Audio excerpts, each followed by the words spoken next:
আসসালামু আলাইকুম, time travel বিডিতে স্বাগতম। Hello everyone. সময় গড়িয়ে যায়, ঋতু বদলায়, কিন্তু কিছু স্মৃতি, কিছু ইতিহাস কালের গর্ভে বিলীন হয়েও তার ছাপ রেখে যায়। আজ আমি তেমনি এক ইতিহাসের মুখোমুখি, যেখানে ছাদবিহীন ভবন আর ভাঙ্গা দেয়াল ছাড়া আর কিছুই অবশিষ্ট নেই।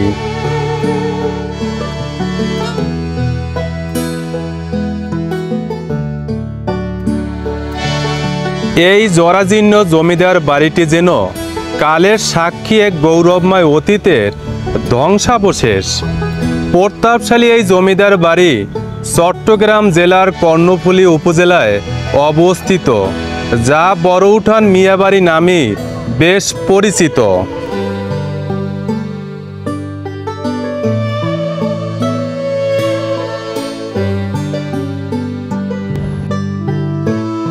এখানে ছিল লম্বা একতলা মাটির কাছারি ঘর। কাছারি ঘরের মাঝে দিয়ে বাড়ির ভিতরে যাওয়ার প্রবেশ পথ ছিল। এখন সেই কাছারি ঘর আর সেই পথও নেই। আজকালের বিবর্তনে সব কিছু হারিয়ে গিয়েছে, রয়ে গেছে কিছু রেখে যাওয়া স্মৃতি।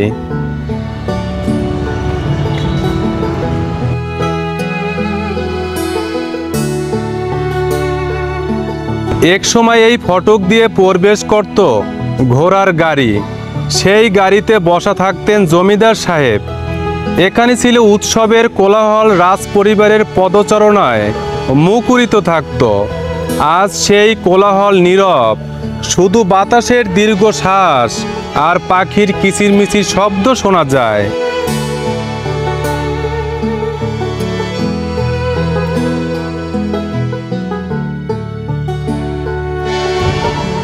ছাদবিহীন এই রাজবাড়িতে দাঁড়িয়ে যেন অনুভব করা যায়, এক সময় এই দাপুটীয় জমিদার বাড়িতে ছিল অফুরন্ত জৌলুস, যা আজ কালের আবর্তে সব কিছু হারিয়ে গেছে এই প্রতাপশালী জমিদার বাড়ি থেকে।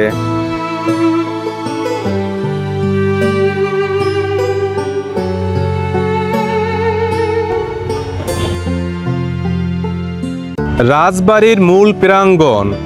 এক সময় হয়তো এখানে রাজকীয় দরবার বসত, বিচার কার্য পরিচালনা হতো, অথবা হয়তো এখানেই রাজ পরিবারের সদস্যরা বিকেলে বসতেন, কত গল্প করতেন। আজ সবই স্মৃতি।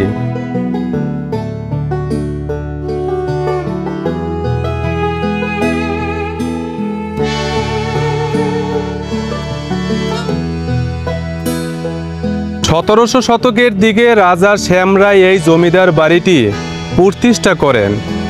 বর্তমানে এই জমিদার বাড়িটির বয়স প্রায় ৩২৪ বছরের প্রাচীন ঐতিহ্যবাহী জমিদার বাড়ি হিসাবে পরিচিত।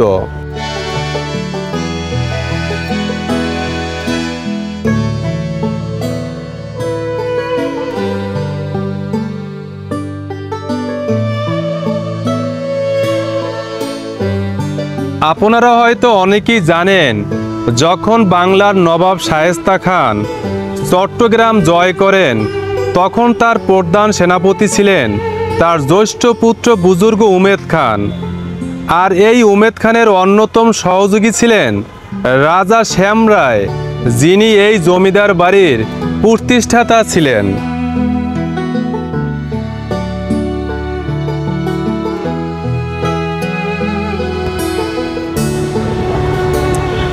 দেয়াং পরগনার ইতিহাস থেকে জানা যায় যে রাজা শ্যামরায় ইসলাম ধর্ম গ্রহণ করার পর তার নামকরণ করা হয় মনোয়ার আলী খান।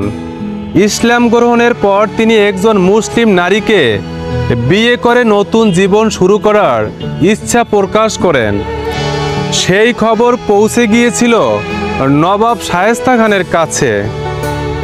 অবশেষে শায়েস্তা খান মনোয়ার আলী খানের সাথে তার নিজ কন্যার বিবাহের সম্মতি দেন। এই বিবাহের মধ্য দিয়ে মনোয়ার আলী খান এবং তার স্ত্রী নবাব পরিবারের চট্টগ্রাম জমিদারির 1/4 লাভ করেছিলেন। এটি ছিল তার জন্য এক বিশাল প্রাপ্তি, যা এই জমিদার বাড়ির ভিত্তি স্থাপন করে।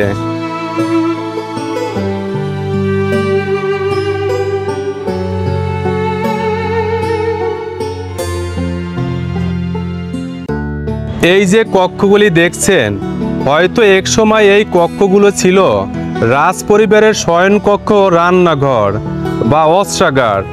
প্রতিটি কক্ষের ভিতরে গঠন থেকে বোঝা যায় তৎকালীন স্থাপত্য কতটা সুন্দর ছিল। সময়ের সাথে সাথে ক্ষয় হলেও এর সৌন্দর্য আজও চোখে পড়ে। এই রাজবাড়িটি মূলত স্থানীয় উপকরণ দিয়ে তৈরি করা হয়েছিল।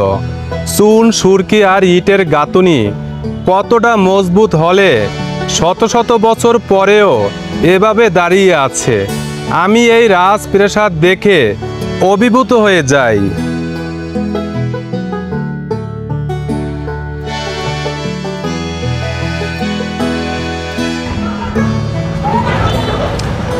জমিদার মনোয়ার আলী খান ছিলেন চট্টগ্রামের দ্বিতীয় বৃহত্তম জমিদার। তার জমিদারি পরিচালনার শুরু থেকে শেষ পর্যন্ত তিনি প্রবল প্রতাপের সাথে তার দায়িত্ব পালন করেছেন। এক সময় তার জমিদারি হাতিয়া থেকে নোয়াখালী পর্যন্ত বিস্তৃত ছিল।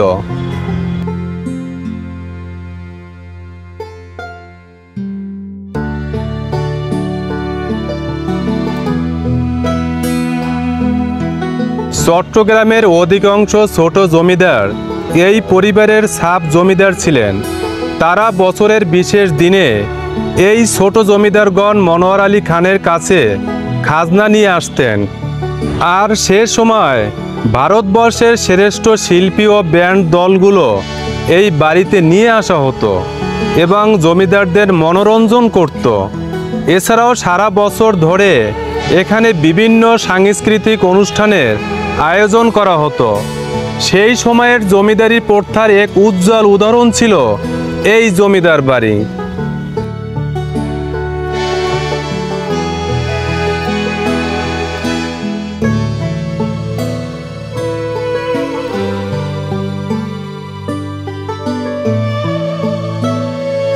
এই জমিদার পরিবারের সদস্যরা ছিলেন অত্যন্ত ধার্মিক। তারা চট্টগ্রাম জুড়ে অনেক ঐতিহাসিক মসজিদ, দিঘি, রাস্তা এবং বাজার নির্মাণ করেছেন। এমনকি অনেক শিক্ষা প্রতিষ্ঠানও তাদের হাতে গড়ে উঠেছিল। দেখে মনে হয় রাজবাড়ির বারান্দা। এখান থেকে হয়তো রাজ পরিবারের সদস্যরা বাইরের প্রাকৃতিক সৌন্দর্য উপভোগ করতেন বা প্রজাদের সাথে কথা বলতেন। আজ এখান থেকে শুধু দেখা যায় গ্রামের বিস্তীর্ণ প্রান্তর, যেখানে হয়তো তাদের পূর্বপুরুষরা রাজত্ব করতেন। এই দৃশ্যগুলো যেন স্মৃতির ভেলায় ভাসিয়ে নিয়ে যায় এক অন্য জগতে।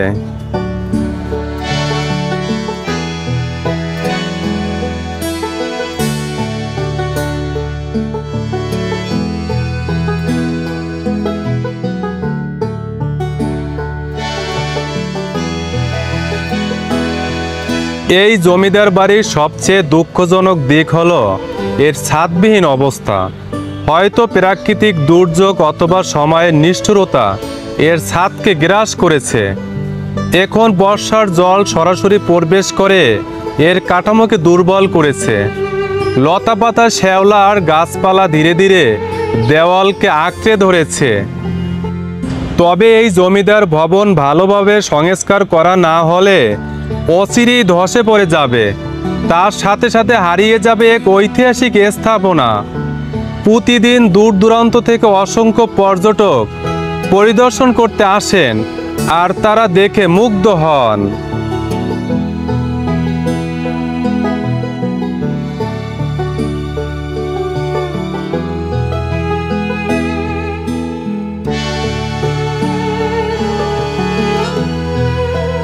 এই প্রতাপশালী জমিদার ভবনের ভিতরে যেদিকেই তাকাই এবং চোখ যায়, সেদিকেই ময়লা আবর্জনা আগাছায় ছেয়ে রয়েছে।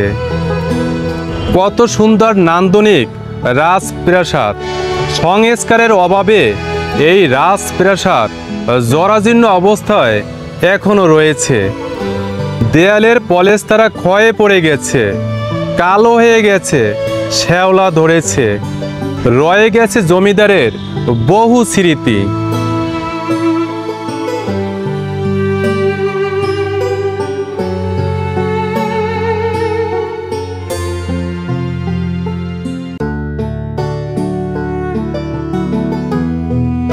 এক সময় এই কক্ষে জমিদার পরিবারের সদস্যদের কত আনাগোনা ছিল। এই জমিদারের নিমন্ত্রণে দেশ বিদেশ থেকে কত জমিদাররা এখানে এসেছেন। তাদের পদধূলিতে মুখরিত থাকতো এই জমিদার বাড়ি। আজকালের বিবর্তনে সব কিছু হারিয়ে গিয়েছে এই প্রতাপশালী জমিদার বাড়ি থেকে।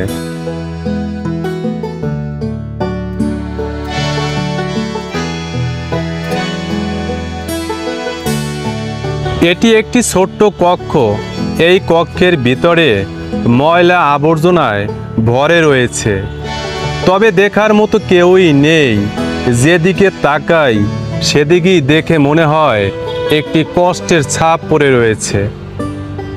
তবে এই কক্ষটি কি ছিল সেটি আজও আমার কাছে অজানাই রয়েছে।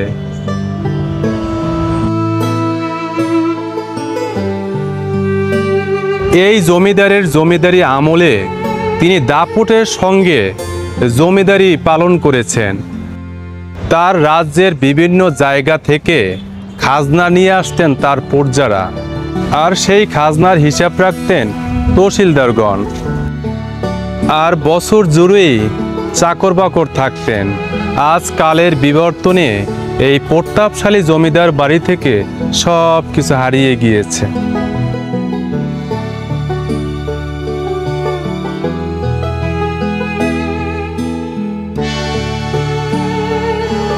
এটি ছিল জমিদার পরিবারের অন্দরমহল এবং মহিলাদের নিজস্ব জগৎ। এখানে তারা নিজেদের মতো সাজতেন এবং বিভিন্ন রকমের অনুষ্ঠান করতেন। আজ সবই যেন অতীত হয়ে গেছে।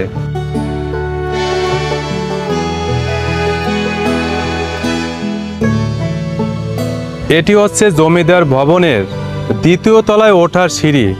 এই সিঁড়ি দিয়ে জমিদার সাহেব ও তার পরিবারের সদস্যগণ ওঠানামা করেছেন।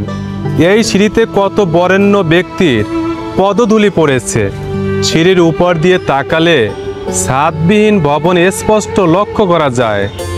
দাঁড়িয়ে আছে শত শত বছরের স্মৃতি। কে জানতো এক সময়ের প্রতাপশালী জমিদার ভবন আজ জরাজীর্ণ অবস্থায় পড়ে থাকবে।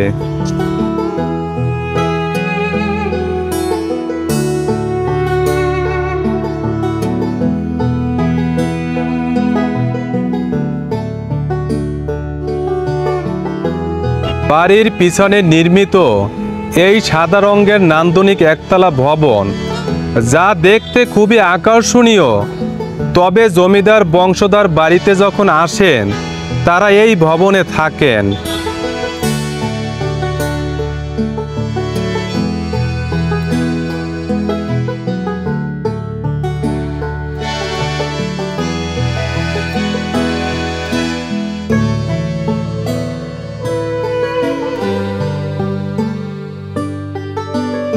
আশা করি জমিদার মনোয়ার আলী খানের এই ঐতিহাসিক বাড়িটি সম্পর্কে জেনে আপনাদের ভালো লেগেছে। পরবর্তীতে ভিডিও দেখার জন্য এই চ্যানেলটি সাবস্ক্রাইব করুন এবং বেল বাটনে ক্লিক করুন। টাইম ট্রাভেল বিডির সাথে থাকুন। আবারও আসবো নতুন কোনো ঐতিহাসিক স্থান নিয়ে। আল্লাহ হাফেজ।